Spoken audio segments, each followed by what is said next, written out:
It is my pleasure to introduce our guest speaker, who was born in Cadott, went to UW Eau Claire, UW Stout, enlisted in the Marine Corps, was on active duty from 1968 to 1970.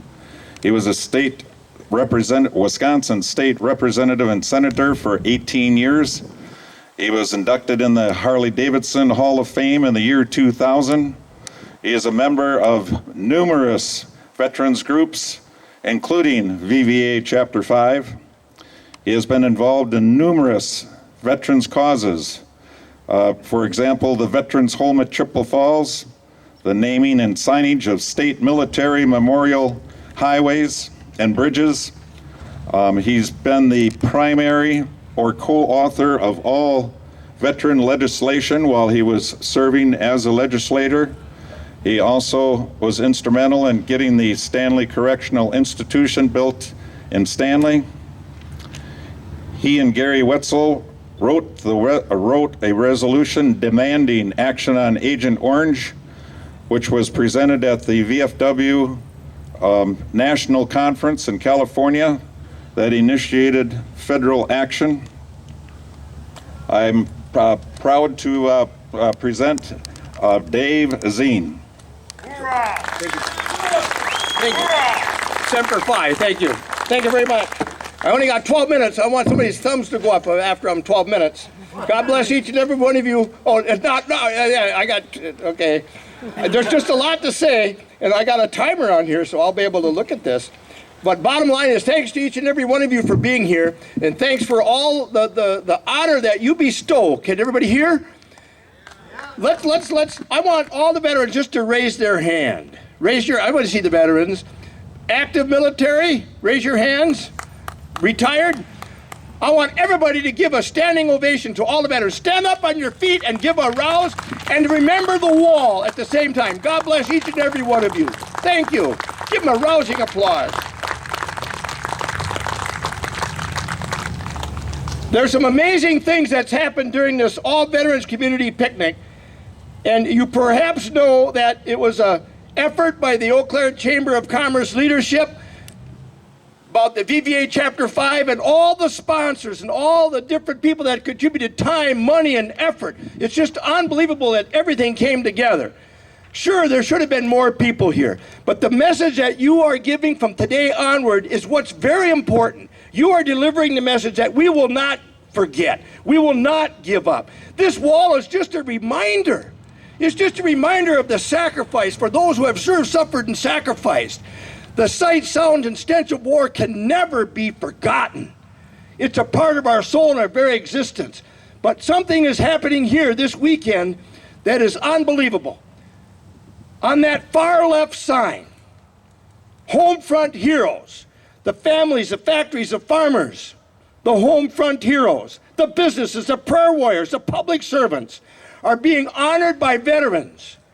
Those Home Front Heroes, they support our military, and they support veterans for a lifetime. They support people on this wall and their families, the Home Front Heroes. Ladies and gentlemen, comrades, brothers and sisters, this sign is going to be replicated. This theme is going to be duplicated. July 1st, there's something like this going out at the Buffalo Chip, the world's largest campground, Sturgis, South Dakota. There's a sign that's comparable to this at the Burger King location in Halley. At the Peace Park, American Motorcyclist Tribute to Veterans. There's 3 signs there. There's 2 signs here. Menominee Street Dairy Queen paid for this sign. Now I want everybody to go over there before this function is done or after this. Look at their signs. On Friday we unveiled 11 signs at 7 different locations. This whole event started in conjunction with the All Veterans Community Picnic that we're at, the traveling wall that we're here, celebrating and honoring. And because Gary Wetzel, Congressional Medal of Honor recipient, was coming, we did a tour on Friday. Unfortunately, he couldn't make it, but he did make the ride when we brought the wall here. 11 signs, 22 sides, 2 sides to a sign, a different theme, a different function, a different message that's wanted to be given. Ladies and gentlemen, brothers and sisters and comrades, there's another 6 locations, that's 17. Double-sided, that's 34 different themes that could be somewhere in the Chippewa Valley. Now, there's another part of that sign. Veterans inspiring vitality in the Chippewa Valley. That's one of 4.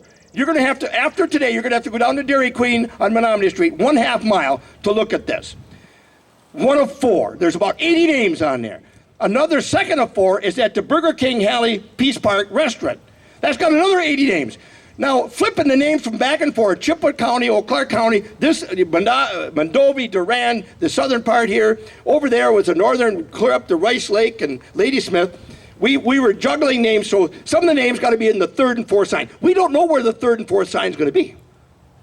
The unintended consequences, the unintended victory of what has happened here, of the traveling wall, of the All Veterans Community Picnic, is just the tip of the iceberg. It's a surging momentum. It's a snowball effect. When you look at these signs, Vietnam, we never lost that war. We pulled out of Vietnam in 1973. Hey, brothers and sisters, we never lost a battle. We never lost a battle. Not a major battle in Vietnam, not a one. And victory is here and now. For the rest of our lives, we will not forget. We will cherish your memory. We will live in your essence and your honor. We will not forget. We will not give up. From the bottom of our hearts and the essence of our soul and with every fiber of our existence, there's veterans out here that pledged their life. The volunteers, well, look at those orange shirts. They volunteer hour after hour after hour. There's people here that got 2-3 hours of sleep a night. There's an individual here who's got one of the most premier video collections, perhaps about Vietnam veterans, absolutely within the state of Wisconsin. Dennis Wood Sr., is he here somewhere with a camera? Anybody see Dennis Wood Sr.? Raise your hand, Dennis. He's got video. Ladies and gentlemen, when we dedicated the wall in 1982, I want you all to listen to that. 1982, he's got a video of when we dedicated the wall at Washington, D.C. We took 4 buses, 172 individuals, Gary Wetzel and I, with Governor Lee Dreyfus spearheaded it.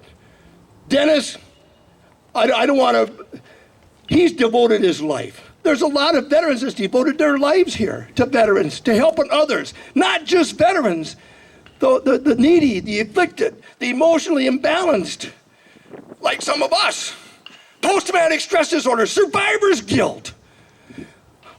There's not a Vietnam veteran here. There's not a veteran from the Persian Gulf, Afghanistan, and Iraq on the global war and terror. There's not a one of them here that doesn't have a form of post-traumatic stress disorder and or survivor's guilt and or chronic anxiety, neurosis.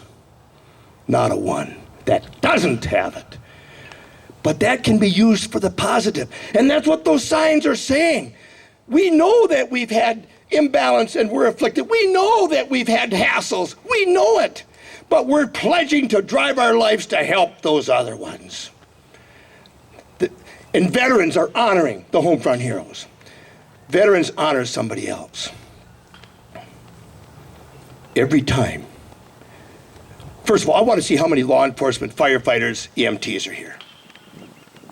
Raise your hands. Firefighters, retired or active. Just a couple. Every time you see a veteran, every time you see a law enforcement firefighter or EMT, some of us think you should throw a little salute and say a prayer because paying forward returns. These veterans have pledged their life. And when you see a veteran with a hat on or a vest on or a pin, a biker, whoever, they're working from the bottom of their hearts and the essence of their soul and whether every fiber of their existence to make sure that we never forget, that we learn lessons from places like this. But when you see a veteran salute, say a prayer, paying forward returns, who knows when you, one of your loved ones, might be paid forward with your life being saved or their lives being saved. So please, pay forward, say a salute. Besides, it gets you out of traffic tickets if you're traveling too fast. You see a street trooper along the road, you throw him a salute. It helps once in a while. Bottom line, in closing, there's so much to say, so much to do. It's almost like a living wake our own living wake from what we do from this day forward. Cherishing the memories, learning the lessons, living the legacy, loving the legend. When you love the legend, each and every one of these individuals has a legend to share, a story to give, a legacy to pass on.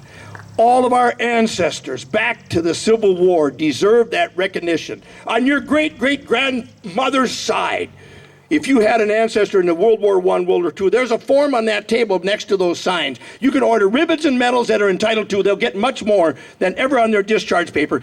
And medical and personnel records. You got to see the County Veteran Service Officer. You can send it in, but it's better to go through the County Veteran Service Officer. But the form is over there. If you got a cell phone, take a picture of it. Standard Form 180. Ribbons and medals and medical records back to the Civil War. Not only for the veterans, but for their ancestors. And heaven forbid, sooner, maybe who knows how much later, we might be the ancestors that some of our loved ones will be researching. What were we like? What happened in our life? What explains? There's been so many. Is my time almost up? There's so many stories here. I got a half dozen that I would just love to give, to share with you. I mean, I can't tell you his name. He's got so much confidential information. He served with Lieutenant Colonel Oliver North in some of those secret missions. Remember when Colonel Oliver North was in front of Congress and he said, there's a person, the Congress, United States Senator said, why do you got all all those cameras and that motion detectors around your place? He said, there's a person called Osama bin Laden. This is an early 1980s, middle 1980s. And he warned of ISIS-type action. This person that was at this wall, a Vietnam veteran, he served, I better not say, almost 30 years in the United States Army. He's got stories to tell. There's a woman here, and every one of us got these stories. A woman here that never really got to know any Vietnam veterans in her whole life. She was meeting people. She couldn't realize how friendly we were. Especially talk to people like Pat Moore. She couldn't get away from them, to talk. And some of the Vietnam Veterans of America, Chapter 5, she went from person to person just talking. God bless each and every one of you. And thank you from the bottom of your heart. Yes, you just told me you have hunger and heart. State Representative Rob Kryvik. Is there any other public officials here? Congressmen, county board members. Next time. Semper Fi. God bless you. Thank you. Thank you. Good job. You pick up. Dave for president.